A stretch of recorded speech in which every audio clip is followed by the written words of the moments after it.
வைதேஹ்யா பூத்வா நேதமானசா.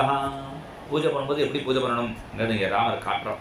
வாக்கியதா மௌனமாக பூஜை பண்ணணும். நம்ம பூஜை பண்ணும்போது அந்த சாமானை கொண்டு வா, இதை எடுத்து வை, ஏன் லேட் ஆக்குற, கொண்டு வா அப்படின்னு கத்திட்டு பூஜை பண்ணுவான். இவன் கத்துறதை கோச்சிட்டு போய் கிருஷ்ணன் மகா வரலாம், நான் அதே அர்ச்சனை படத்தை பார்த்தா சாமி பார்ப்பார். இவன் பூஜை முடித்தான் அப்புறம் வரலாம்னு கிளம்பி வெளியில் கொண்டுவார். அதனால் பூஜை பண்ணும்போதும் கொஞ்சம் சமாதானமாக பண்ணணும். வாக்கியதா மௌனமாக இருக்கணும். மௌனமாக சில பேர் மௌனமாக இருப்பா. அந்த மௌனமாக இருக்கிறதே ரொம்ப டென்ஷனாக இருக்கிற மாதிரி இருக்கும். மணி டக்கு டக்குன்னு போட்டு அடிப்பா, சீக்கிரம் நிவேத்தியம் கொண்டு வாங்க. அப்படி மௌனமாக இருந்தாலும் மனசு வெளியில் அழியும் சில பேருக்கு. ஒருத்தர் பூஜை பண்ணும்பொழுது நான் மனக்கிருதம் கிருதங்கம்ம நது காயகிருதம் கிருதம்ங்கிறா. நீ உடம்பால் பண்ணுற காயம் பண்ணுறதில்ல, மனசுனால் பண்ணுறது தான் ஃபஸ்ட்டு. அதனால் நீ மனசுனாலேயே அந்த பகவானை சிந்தனை பண்ணிட்டு பூஜை பண்ணணும்.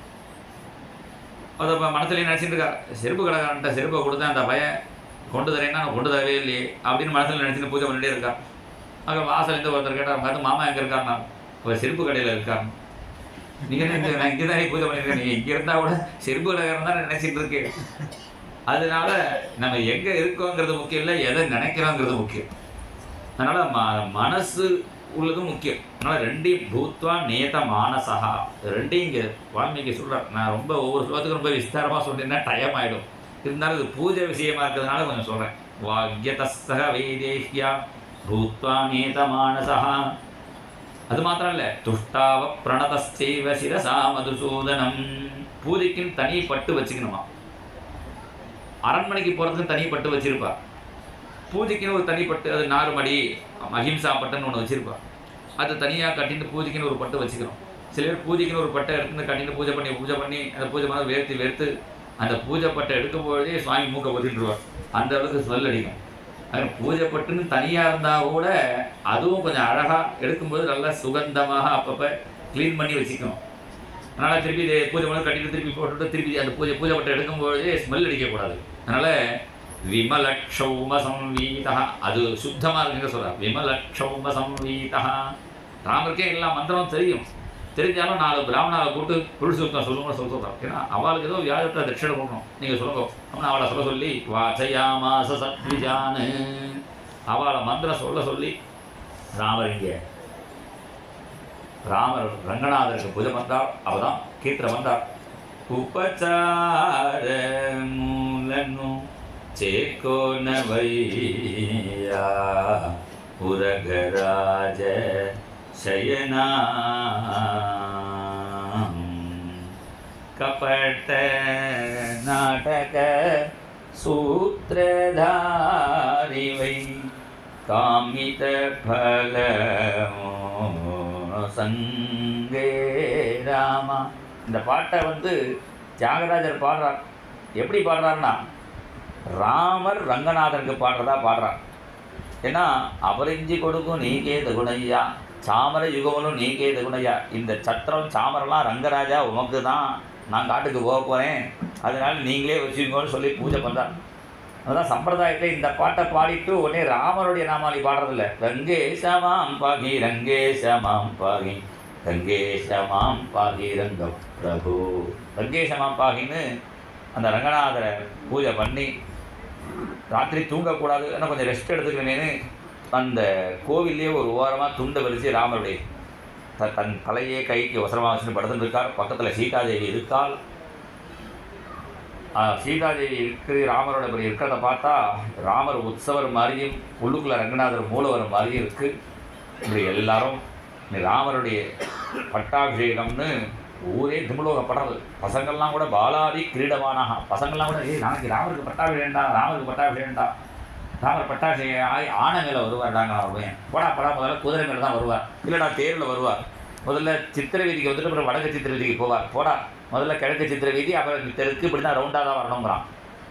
இப்படி இந்த பசங்கள்லாம் கூட பேசிகிட்டு இருக்கான். அவாத்தில் பட கோலம் போடுறான். இன்னும் இப்படி குழந்தைகள்லாம் தூங்கலை, மாமிகள்லாம் தூங்கலை. நாளைக்கு ராமருக்கு பட்டாபிஷேகம், பட்டு புடவை கட்டிக்கணும்னு பட்டு புடவை பார்த்துட்டுருக்கான். இந்த மாமிக்கே பட்டாபிஷேகம்ங்கிற மாதிரி நாளைக்கு ராமர் பட்டாபிஷேகத்துக்கு பட்டு புடவை கட்டிக்கிறேன் இந்த மாமி செலக்ட் பண்ணிட்டு இருக்கா ராத்திரி முழுக்க. இல்லை அவா சொந்த உற்சவமாக கொண்டாடுறா. புருஷாலாம் அவா தண்டத்தி தீபங்கள்லாம் ஏற்றி அலங்காரம் பண்ணிட்டு இருக்கா. இப்படி எல்லாரும் சந்தோஷமாக இருக்கா. அந்த ஊரில் கூனி ஒருத்தி ஞாதிதாசி யதோ ஜாதா, அது எங்கே பிறந்து தொலைச்சாலோ தெரியலைங்கிறார் வால்மீகி. எங்கேயோ பிறந்து தொலைச்சவர் ஏதோ ஏன்தானா அயோத்தியில் பிறக்கலைங்கிறது ப்ரூஃப். அயோத்தியில் பிறந்த கொசு முதல் கொண்டு ராமர் பட்டாபிஷேகம்னா சந்தோஷப்படும். இது அயோத்தியில் பிறக்காத ஏதோ ஒரு ஜீவன்றார். எதோ ஜாதா கைகேயாஸ்து சகோஷிதா பிராசாதம் சந்திரசங்காசம் ஆருரோக எதிர்ச்சையா. எதிர்ச்சையா மாளிகை ஏறினாலாம். எதிர்ச்சையான அர்த்தம் தான். எதிர்ச்சையானா பகவானுடைய சங்கல்பம். நம்ம சொல்லுவோம் எதேச்சையான நல்லதும், எதேச்சையாக எதுவும் நடக்காது. எதான்னா அந்த பகவானுடைய இச்சையினால நடக்கிறதுன்னு அர்த்தம். இந்த எதிர்ச்சியாங்கிற இடம் 2 இடத்துல வருது ராமாயணத்தில். ராட்சசி காய்ச்சது ஆஜகாம எதிர்ச்சியா. சூர்பனக வரும்பொழுது அங்கே எதிர்ச்சியாக சூர்பனக வந்தாங்கிறார்.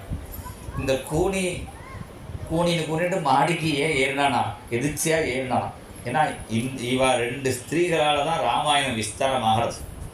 அழகாக பட்டாபிஷேகம் பண்ணி இருக்க வேண்டிய ராமரை இந்த கூனியினால தான், கூனி மாடியில் ஏறினதுனால தான் ராமர் காட்டுக்கு போகிறவங்க ஆரம்பிச்சு. காட்டுக்கு போன ராமரை லங்கவல்லையும் அழிச்சின்னு போனால் இந்த சூர்பனக.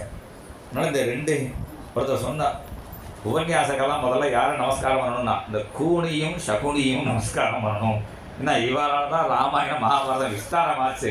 அதனால் எங்களுக்கு விஸ்தாரமாக சொல்கிறதுக்கு சான்ஸ் கொடுத்தா யாருன்னா கூனியும் சகுனியும் தான் அப்படின்னு ஒரு பாகவதர் சொல்கிறார், ஒரு உபன்யாசகர் சொன்னார். அதனால் எரிச்சாவன் மாடியில் ஏறினா பக்கத்து அரண்மனையில் கௌசல்யா அரண்மனையில் எல்லா செடிகளும் அந்த அரண்மனையை அலம்பி விட்டுருக்கா. இந்த கூனிக்கு அடுத்தவா சந்தோஷமாக இருந்தாலே பிடிக்காது. இன்றைக்கி என்ன எல்லாம் சந்தோஷமாக கூச்சி சந்தோஷமாக இருக்குது, என்ன விஷயம் ஆச்சு என்ன ஆச்சு அப்படின்னு பக்கத்து அரண்மனை கௌசல்யா அரண்மனை வேலைக்காரியை பார்த்து கேட்க, அவளோ இடுப்பில் குடம் வச்சுருக்கா. அது கூட ஞாபகம் இல்லை. உனக்கு தெரியாத கூனி நாளைக்கு ராமருக்கு பட்டாபிஷேகம்னு 2 கையும் தூக்கிட்டான். இடுப்பில் குடம் இருக்கிறது தெரியாமல் நாளைக்கு ராமருக்கு பட்டாபிஷேகம்னு கையை தூக்கினோடனே என்னாச்சு, அந்த குடம் கீழே விழுது. அந்த குடம் எப்படி விழுந்ததுங்கிறத வர்ணிக்கிறார் காளிதாசன்.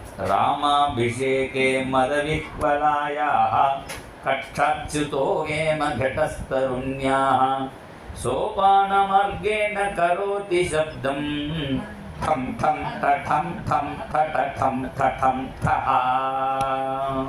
அந்த குடம் விழுற மாதிரி அந்த சப்தம் அதான் மகாகவிகளுடையது. அவ வந்து அந்த குடம் விழுறது, குடம் விழும்போது டம் டம் முதல் 2 படியில் விழாது. கொஞ்சம் ஜலம் குறைஞ்ச உடனே ஜலதரங்க மாதிரி ஸ்வரம் ஆடுறது. இந்த ஜலதரங்கன்னு ஒரு வாத்தியம் உண்டு. அது பலவிதமான ஆக்கிருதியில் பாத்திரத்தை வச்சுட்டு அதில் பலவித அளவில் ஜலத்தை வச்சுட்டு இப்படி தட்டினா அது ஒரு சவுண்டு, இந்த வீணை மாதிரி அது ஒரு சவுண்டு வரும். அது சரிகமாக பார்த்தீங்க அதே வந்துடும். அதுமாதிரி டம் டம் டம் டம் டம் டம் டஹான்னு அந்த குடம் உருண்டு தொப்பணும் வந்து விழுந்தது.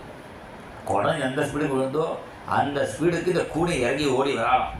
அண்ணா சொல்வார், எங்கேயா வழுக்கி விடக்கூடாது அந்த கூனி, இது கூடையே பூசிட்டு அவளும் அங்கிருந்து வந்து நேராக கைகேயை எழுப்புறாள். உத்திஷ்ட மூடே கிம் சேஷே பயம் த்வாம் அபிவர்த்ததே உபப்ளுதமகூகேன கிமாத்மானம் ந புஜ்யசே.